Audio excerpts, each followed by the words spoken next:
اور ایف آئی آرس کی جہاں تک بات ہے تو وہ بھی میں آپ کو بتاتی ہوں.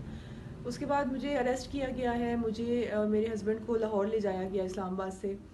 وہاں پہ جا کر تلاشی لی گئی, میرا دوپٹہ کھینچا گیا اور کہا گیا کہ اس کی تلاشی لو. اور اس وقت کوئی لیڈی کانسٹیبل نہیں تھی, سارے مرد تھے وہاں پہ, جس میں میرا آئیو جو تھا میرے کیس کا, عمران شکیل, اصغر, کوئی گجر تھا, اور باقی لوگوں کے میں نام نہیں جانتی.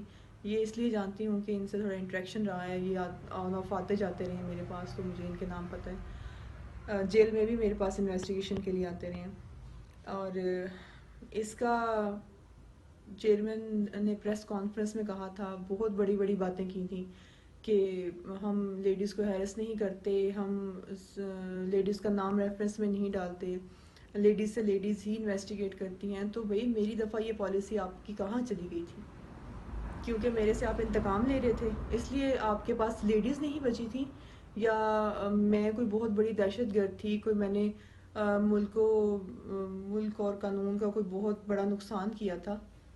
اگر چیئرمین نیب صاحب یہ سن رہے ہیں تو میں انہیں چیلنج کرتی ہوں کہ آئیں میرے سامنے بیٹھیں, میرے سے ٹاک کریں اور مجھے بتائیں کہ یہ ویڈیوز, یہ آڈیوز من گھڑت ہیں, فیک ہیں یا اوریجنل ہیں, اور پھر میں ان کو باقی کے ان کے پول کھولوں گی. میرے پاس اور بہت سا مواد ہے, بہت سی ویڈیوز ہیں جو میں نے ابھی تک اوپن نہیں کی.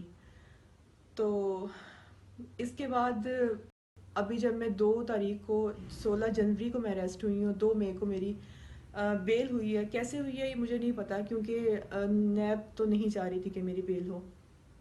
اس میں میرے لائرز کا ہاتھ ہے کہ انہوں نے میری بیل کروائی. اور اس کے بعد جب میں باہر آ گئی ہوں تو ہیرسمنٹ کا سلسلہ, مجھے ٹیز کرنے کا, مجھے فالو کرنے کا, مجھے ہر طرح سے تنگ کرنے کا سلسلہ جاری ہے.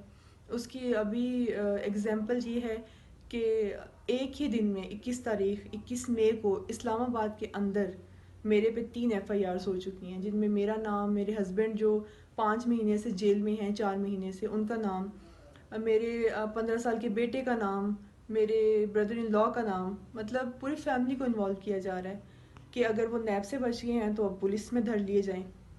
تو میں آئی جی پنجاب سے, آئی جی اسلام آباد سے یہ پوچھنا چاہوں گی کہ قانون اتنا عمدہ ہو گیا ہے کہ آپ کو چند پیسے دے کے, کچھ اپروچ یوز کر کے آپ اس کو اپنے ہاتھوں کی کٹ پتلی بنا سکتے ہو, آپ اس کے ساتھ کھیل سکتے ہو.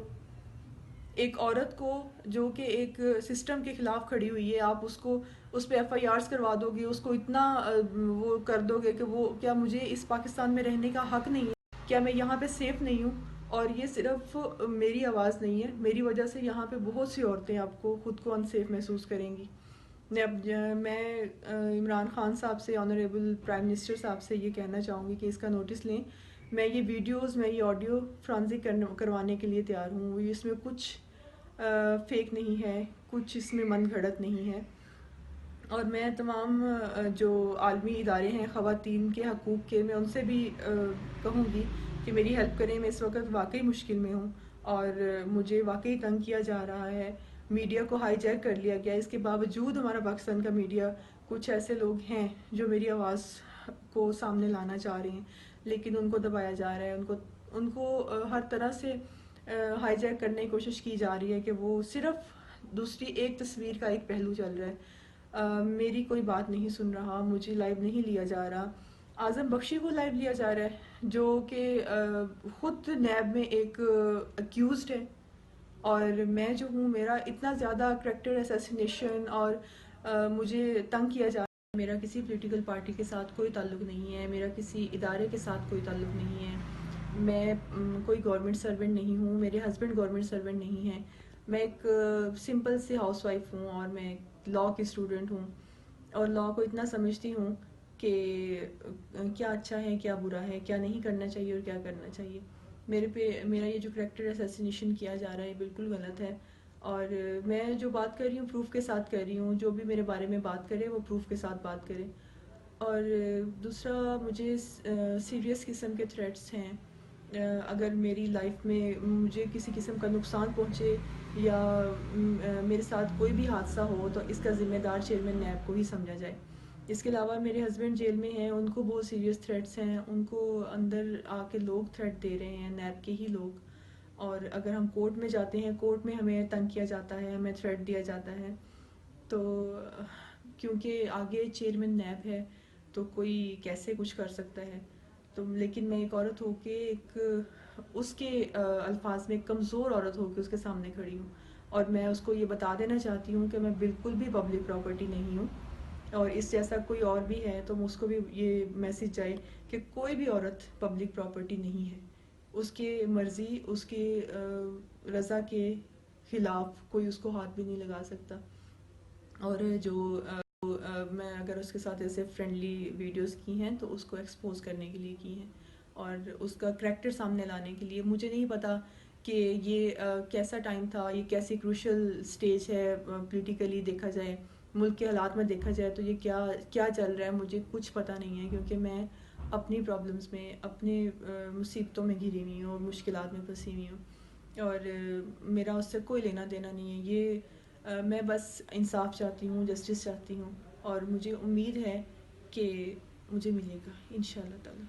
جی ناظرین، یہ اس خاتون کا موقف ہے جو آپ نے دیکھا کہ اس نے اپنے موقف کا اظہار کیا، کیونکہ اس وقت سوشل میڈیا پر یا اس وقت پاکستان کے میڈیا پر اس خاتون کا موقف موجود نہیں ہے. یک طرفہ موقف تو موجود ہے کہ جو نگیٹ کیا گیا سارے اس مبینہ آڈیو اور ویڈیو کو، لیکن یہ خاتون کا موقف سامنے لانے کی ایک وجہ یہ ہے کہ تاکہ آسانی ہو سکے کہ اس میں قصور کس کا کتنا ہے. اور میں سمجھتا ہوں کہ ایک انکوائری کمیٹی بننی چاہیے، ایک انکوائری کمیٹی بن کے اس کی تحقیقات ہونی چاہیے.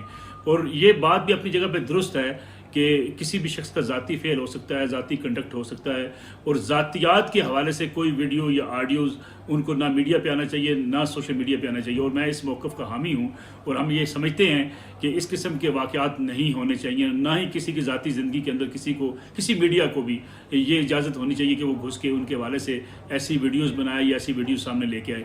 لیکن ایک شخص ایسا جو ایک بڑے اہم عہدے پر فائز ہے، ان کے اوپر بڑی بھاری ذمہ داری ہے، جیسے جاوید اقبال چیئرمین نیب ہیں، اور خاص طور پہ جس خاتون کے ساتھ ان کی ویڈیو سامنے آئی، یہ مبینہ ویڈیو، جس قسم کی وہ بات چیت کر رہے ہیں، اس خاتون کے کیسز، ان کے خاوند کے کیسز نیب کے پاس ہیں.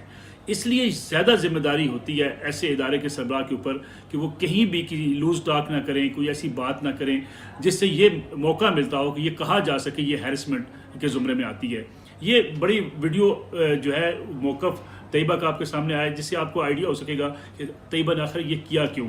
اور اگر طیبہ کا اتنا سنگین الزام ہے کہ اس نے یہ ویڈیو اس لیے بنائی کہ وہ اپنے اوپر ہونے والے مظالم کے نتیجے میں یہ واضح کرنا چاہتی تھی کہ وہ جو شخص اس وقت حکومتی عہدے پر فائز ہیں وہ ان کو بلیک میل کر رہے ہیں، تو میں سمجھتا ہوں یہ اب اس بات کا تقاضا کرتا ہے کہ اب ایک تحقیقات بھی ہوں، اور تاکہ اس تحقیقات کے نتیجے میں اس نتیجے پر پہنچا جا سکے کہ قصور ہے کس کا.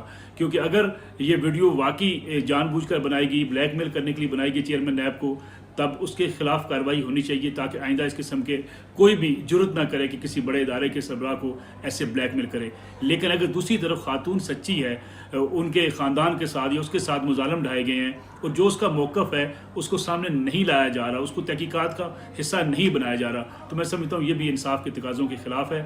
کوئی ایسی اعلیٰ سطحی کمیٹی بننی چاہیے، پارلیمانی کمیٹی کے ساتھ ساتھ تحقیقاتی ایک کمیٹی بننی چاہیے جو سپریم کورٹ جس کو لک آفٹر کرے، تاکہ یہ چیز واضح ہو سکے کہ اس میں قصور کس کا ہے. کیونکہ اب یہ چیز سوشل میڈیا پہ اتنی پھیل چکی ہے کہ اگر چیئرمین نیب بھی چاہیں تو اس کو شاید روک نہیں سکتے. جو پہلی والی ویڈیوز ان کی منظر عام پر آئی تھی وہ بہت زیادہ پھیل گئی، ہر شخص کے پاس وہ ویڈیو پہنچی.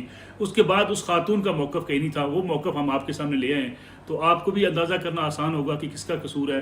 اور میں سمجھتا ہوں حکومتی اداروں کے لیے بھی اس خاتون کو بلا کے مکمل تحقیقات کرنی چاہیے تاکہ دودھ کا دودھ اور پانی کا پانی ہو سکے.